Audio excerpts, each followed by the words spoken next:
Assalamualaikum warahmatullahi wabarakatuh. Kali ini saya akan share ke teman-teman bagaimana sih cara menulis skripsi ya, sistematika penulisan pada skripsi yang tepat sehingga memudahkan teman-teman dalam menulis suatu skripsi dengan metode mind map atau pemetaan. Sebelumnya kita memahami dulu apa sih sistematika penulisan.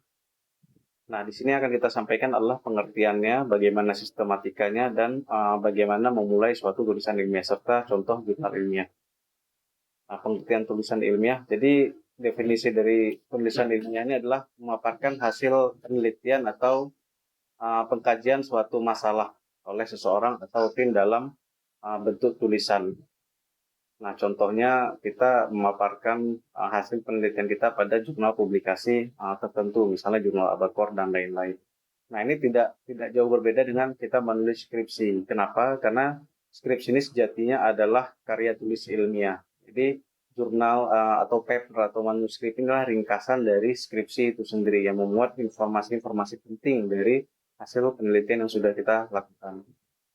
Nah, metode data dan simpulan yang terkandung dalam karya tulis ilmiah ini harus dijadikan acuan ya. Nah, jadi teman-teman ketika nanti menulis skripsi juga akan menjadi referensi bagi orang lain. Begitu juga ketika menulis. Ketika menulis kita juga perlu referensi dari hasil tulisan orang lain. Nah, jadi kita tidak boleh menulis metode dengan apa namanya modifikasi atau temuan kita sendiri. Tentu harus ada referensi atau literatur. Kita boleh memodifikasi suatu metode, tapi ini sifatnya pengembangan dari metode yang ada sebelumnya. Dan ini harus diuji terlebih dahulu. Nah, dalam menulis itu kita harus lugas ya. Harus lugas artinya tidak emosional, harus bermakna tunggal, dan tidak memiliki makna yang lebih dari satu. Kemudian harus logis ya, penulisan harus konsisten, kemudian ringkas dan padat. Jadi dalam menulis itu tidak boleh seperti kita menulis cerpen ya, banyak curhatnya, banyak kata yang bolak-balik dan lain-lain. Tapi tulisan itu harus ringkas dan padat. Kemudian efisien, hanya menggunakan kata atau kalimat yang penting serta mudah dipahami. Dan bersifat objektif ya, jadi kita itu tidak boleh berdasarkan sudut pandang kita saja, itu namanya subjektif. Tapi berdasarkan referensi, literasi, dan fakta-fakta dari data yang sudah kita temukan. Dan yang paling penting adalah penulisan ini harus bersifat sistematis. Nah, ini contoh saja bagaimana suatu sistematika penulisan yang baik. Apabila teman-teman menulis suatu skripsi, tentu ada namanya metode penelitian. Nah, metode penelitian ini kan biasanya menjawab ya, cara bagaimana kita menjawab tujuan suatu penelitian. Misalnya kita ada dua tujuan penelitian. Contohnya kita ingin mengidentifikasi jenis karang dan mengidentifikasi jenis-jenis ikan yang ada di terumbu karang. Tentu metode pendekatannya juga harus dua. Bagaimana metode dalam mengidentifikasi karang dan bagaimana metode dalam mengidentifikasi ikan karang. Nah, hasilnya juga nanti harus dua. Nah, jadi kita akan menjabarkan hasil identifikasi karang yang sudah kita lakukan dan kita mengidentifikasi hasil identifikasi ikan karang yang sudah kita temukan. Nah, berikut kita juga akan melampirkan data-data dari hasil identifikasi terumbu karang dan hasil identifikasi ikan karang yang kita temukan. Jadi langsung dua ya. Nah, juga pembahasannya kita akan membahas dua hal yang berbeda, membahas tentang jenis-jenis ikan, jenis-jenis terumbu karang yang ada di suatu lokasi tersebut dan jenis-jenis ikan karang yang ada di lokasi tersebut. Gitu. Berikut juga simpulannya harus ada dua. Bagaimana jenis karang-karang apakah yang terdapat di sana dan jenis-jenis ikan karang apa saja yang ditemukan di lokasi tersebut. Jadi runut ya, mulai dari tujuan, metode, hasil pembahasan, simpulan itu harus konsisten. Semua itu jumlahnya tentu sama. Nah, ada kalanya kita memiliki dua tujuan, tapi hanya memiliki satu metode. Nah, namun submetode ini dilakukan dengan dua pendekatan. Contohnya, kita ingin mengidentifikasi jenis karang dan mengetahui persentase tutupan karangnya. Nah, ini metodenya satu, yaitu metode survei terumbu karang, misalnya menggunakan metode line intercept transect. Nah, data dari LIT ini kemudian bisa kita pecah menjadi submetode lagi. Nah, di mana dipecahnya ketika melakukan analisis data.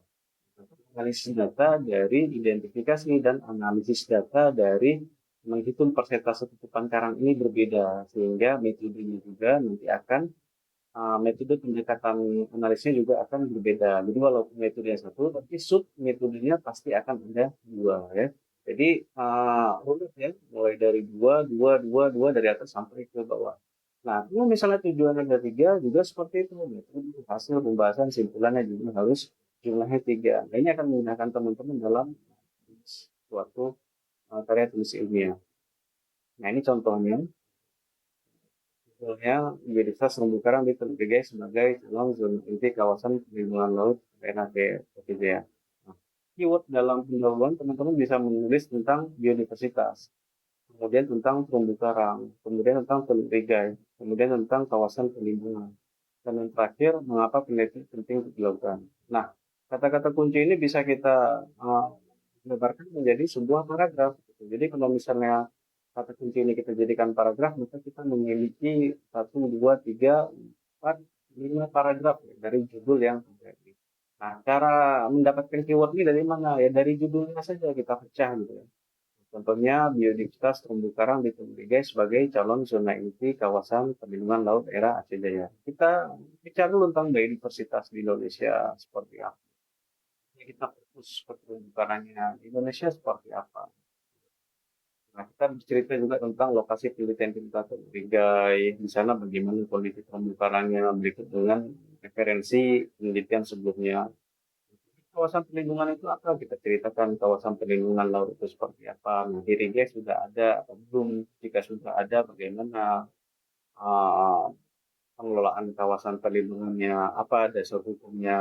Akan ada SK-nya ya, penetapan kawasan perlindungan. Kita ceritakan di situ. Paragraf terakhir ini seperti benang merah ya, menguatkan pendahuluan kita mengapa penelitian ini penting untuk dilakukan. Kita bercerita tentang problem yang dihadapi di sana terkait dengan biodiversitas terumbu karang. Misalnya masih kurangnya data, kemudian masih banyak wilayah-wilayah yang belum dikaji. Nah, itu kan menjadi suatu permasalahan. Itu teman-teman bisa cerita di mengapa penelitian ini penting untuk dilakukan atau paragraf terakhir. Nah, selanjutnya teman-teman tinggal menetapkan metodenya kan, metodenya apa? Gitu. Teman-teman mau menghitung persen cover, keragaman, keanekaragaman, dan dominasi. Nah, ini metodenya sama. Metodenya sama dengan satu metode LIT. Tapi sub pendekatan metodenya ini berbeda-beda. Inisiatif juga berbeda. Jika kita memiliki tempat tujuan, ini kan contoh kasus yang tujuan. Bagaimana sih persen cover persen karang di sana? Bagaimana keragaman terumbu karangnya? Bagaimana keanekaragaman karangnya? Dan bagaimana dominansinya? Nah, ini akan dijawab melalui pendekatan analisis yang berbeda. Maka analisis datanya tentu ada empat. Nah, walaupun metode satu, tentu analisis datanya ada empat ya. Nah, hasilnya juga seperti itu. Teman-teman itu cerita bagaimana persen covernya, keragaman karangnya, keragaman dan dominansi jenis-jenis sekarang. Tentu ini ada datanya nanti kan, data tabulasinya. Nah, data tabulasi ini yang teman-teman ceritakan nanti di hasil penelitiannya.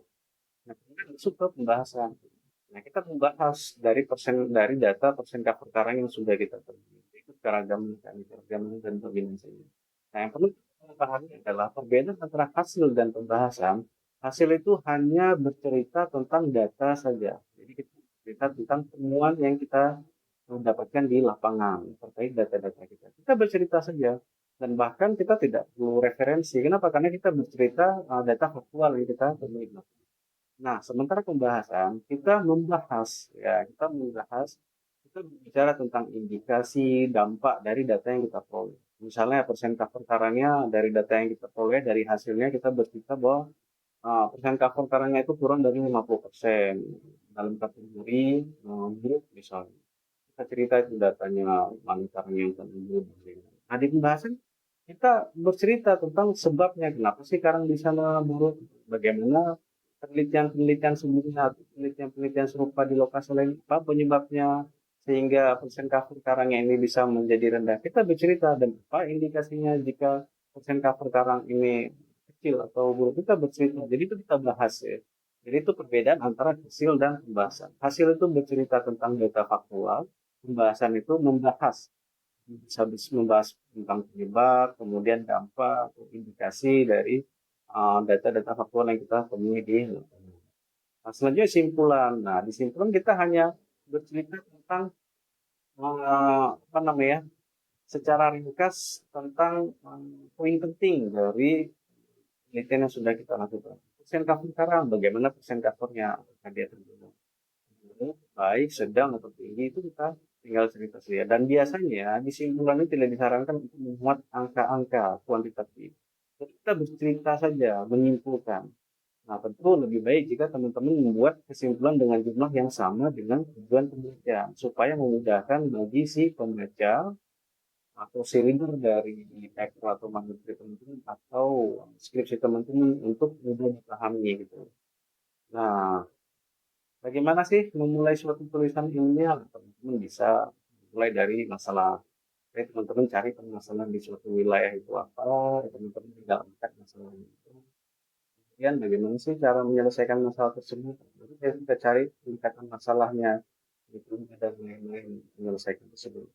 Lalu kita bercerita deskripsi latar belakang kenapa masalah ini bisa terjadi. Kita ceritain itu latar belakangnya seperti apa, kenapa masalah ini bisa terjadi, kejadian apa, gitu. Contohnya kerusakan karang dulu, ada tsunami, aktivitas penduduk. Nah, baru deh setelah kita menemukan poin kedua tadi pendekatan masalah, kita dari metodenya, baru pelaksanaan metodenya. Kita udah dapat nih metode yang efektif untuk mengukur persentase ketupan cover terumbu karang dengan metode PIT misalnya. Kita laksanakan dengan metode point intercept transact atau PIT tadi. Lalu langsung kita masuk hasil dan pembahasan. Jadi sederhananya dalam suatu penelitian itu kita bisa memulai dari rumusan masalah. Nah, kita mulai dari rumusan masalah dulu, jangan mulai dari pendahuluan gitu. Nah, jangan-jangan nanti kita udah cerita banyak, sementara di lokasi tertentu sebenarnya nggak ada masalah apa-apa, ya kan? Teman-teman justru yang buat masalah gitu. Jadi kayak dari sebenarnya harus ada masalah dulu, baru kita masuk ke pendekatan masalah. Nah, pendekatan masalah ini biasa dijawab dengan metode. Kalau ada masalah misalkan terumbu karang, maka pendekatan masalah adalah butuh kajian atau survei dan terumbu karang gitu. Metodenya apa? Bisa LIT, bisa PIT, ya, macam-macam gitu. Sesuai dengan data atau lokasi yang teman-teman lakukan. Nah, ini semua tentu perlu dicoret-coret di kertas atau apapun gitu ya, untuk memudahkan teman-teman untuk memetakan suatu rencana penelitian. Nah, inilah yang disebut dengan mind map ya. Jadi suatu karya tulis atau suatu skripsi itu tidak melulu dimulai dengan pendahuluan. Teman-teman bisa mulai dari rumusan misalnya, kemudian lanjut ke metode, kemudian baru cerita tentang pendahuluannya atau deskripsi latar belakang. Oke, nanti masuk ke bab 3, metodenya dikuatkan lebih, bagaimana menulis data dan sebagainya. Setelah selesai melakukan penelitian, masuk ke hasil dan pembahasan, kita bercerita. Nah, hal-hal penting yang perlu diperhatikan dalam menulis adalah latar belakang ini harus mendasar. Jadi kita nggak boleh cerita mengawang-awang. Jadi harus justifikasinya harus jelas. Kalau memang ada kerusakan terumbu karang, kita ceritakan apa dia bisa rusak, penelitian sebelumnya seperti apa, aktivitas di sana seperti apa, kan terumbu karang oleh masyarakat atau aktivitas lain, kita ceritakan semua. Kemudian metodenya juga harus baku. Jadi kita nggak bisa tiba-tiba buat metode sendiri, tidak boleh.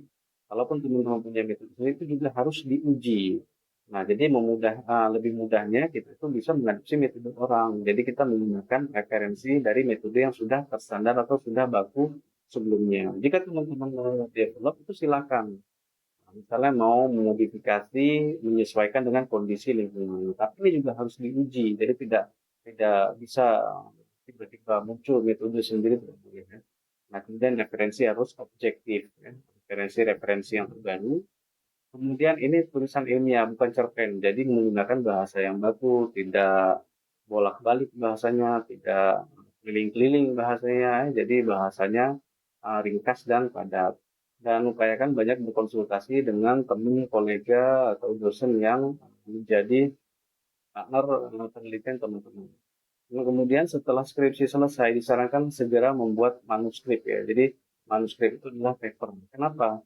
Karena karena skripsi ini kan pembacanya terbatas ya, hanya sebatas lingkup universitas saja gitu. Ya, lebih baik jika kampus memiliki repositori yang skripsinya bisa diakses ya secara online. Nah, tapi kan kebanyakan belum. Sehingga sangat penting bagi teman-teman untuk membuat manuskrip untuk dipublikasikan. Manuskrip ini maksudnya paper yang nanti akan diterbitkan di jurnal.